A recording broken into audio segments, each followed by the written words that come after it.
Welcome to this explainer. Today, we're jumping straight into the fascinating intersection of alternative health philosophies, deep spirituality, and, believe it or not, hard clinical neuroscience. We're looking at a phenomenon that literally bridges the ancient world with modern medical imaging.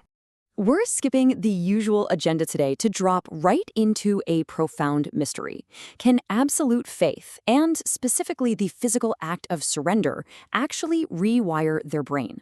Like, can placing your head on the ground in total devotion genuinely change your hemodynamics and brainwaves? Well, let's find out. Section 1. The Psyche-Body Connection.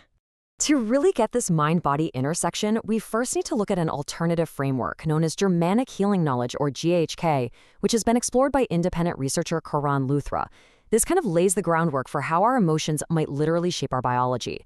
According to GHK, your psyche, your brain, and your organs are all intrinsically connected. In this view, physical symptoms aren't just, random system failures. They're actually driven by suppressed emotional shocks. Basically, if you experience a traumatic event and suppress the emotional fallout, your biology steps in to process it for you, triggering what we traditionally call an illness. What's really fascinating here is how GHK maps specific ailments to very specific emotional traumas. For instance, Luthra notes that skin conditions, like acne, reflect a feeling of being soiled or separated from a loved one. Your skin is literally reacting to that feeling of unwanted separation. Meanwhile, lower back pain links to challenged self-worth or self-esteem conflicts. And liver issues, those are tied directly to starvation conflicts or deep financial distress. Rather than aggressively fighting the illness, this philosophy suggests something radically different.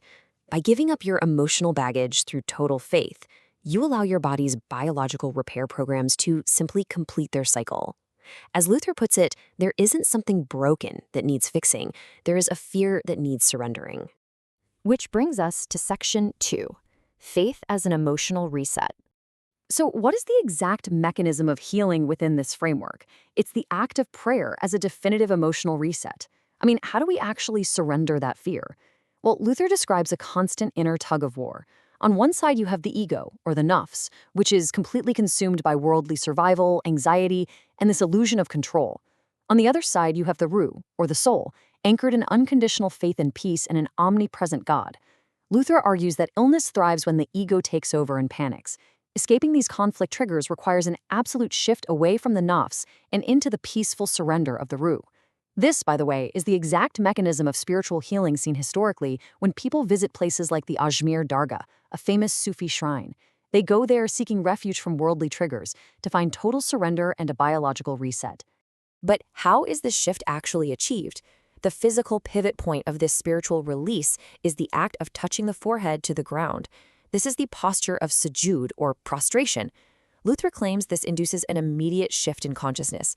You acknowledge the fear, you literally take it to the ground, and you experience what he calls the observation effect, calmly letting go of the emotional baggage that was keeping your biology in a state of alarm.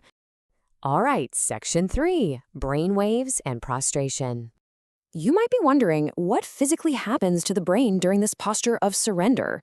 To answer this, we're shifting gears from spiritual philosophy to hard, peer-reviewed clinical neuroscience.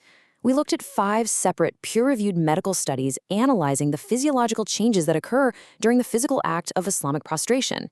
And wow, the data is stunning. From stabilizing emotional processing in the prefrontal cortex to elevating alpha waves for deep relaxation, the physical act of placing the forehead on the ground triggers a massive cascade of measurable neurobiological events. Let's break that down. A 2014 study revealed that the physical posture and mental focus of prayer actively suppresses the stress-inducing sympathetic nervous system. That's your intense, fast-paced fight-or-flight response, the exact same biological system Luthra associates with the panicking ego, or nafs. At the exact same time, it highly activates the calming parasympathetic system, forcing the body into a deep, slow rest and digest state where cellular repair can actually happen. Building on this, a 2019 study utilizing EEG readings showed that just 10 to 20 seconds of forehead-to-ground prostration measurably decreases chaotic brain activity, or entropy. It literally structures the prefrontal cortex for better emotional regulation. Basically, the sheer physical act of bowing down calms the chaos right in the front of your brain. Moving on to Section 4, the hemodynamic shift. Beyond electrical brainwaves, the literal flow of blood inside the skull changes dramatically during this physical act of faith. This is where the mechanics of the posture really come into play. Transcranial Doppler sonography reveals a massive 23% increase in basilar artery mean blood flow velocity when worshippers place their heads on the ground. To put that into perspective, picture a 2004 clinical study with 42 healthy volunteers. While sitting normally, their brain's basilar blood flow clocked in at about 39.25 centimeters per second. But the moment they went into prostration, that velocity surged to a solid 50 centimeters per second. So why does this matter? Well, by physically positioning the head below the heart, gravity naturally forces a rush of oxygen and nutrients to the brain. And the study noted that this happens without triggering dangerous vasoconstriction. It is a purely mechanical, perfectly safe biological flush that provides a very real explanation for the profound mental clarity and peace that worshippers report after prayer. So when we pull all of this together, placing the alternative philosophical concepts of GHK and the historical escapes to places like the Ajmer Dargah, right alongside hard hemodynamic and EEG data, a really fascinating picture emerges. Faith and physical surrender biologically alleviate stress. Giving up your emotional baggage through a posture like prostration isn't just a metaphor. It physically flushes the brain with oxygen, stabilizes chaotic electrical entropy, and forces your nervous system out of panic mode and into a state of profound repair. Which leaves us with a profound question to consider today. As our clinical tools get better at mapping these exact shifts in blood flow and brain waves, is modern neuroscience simply catching up to the biological pathways of ancient faith? It's a fascinating thought to leave you with. Thank you for joining me on this explainer, and keep questioning the incredible connection between what we believe and how our bodies respond.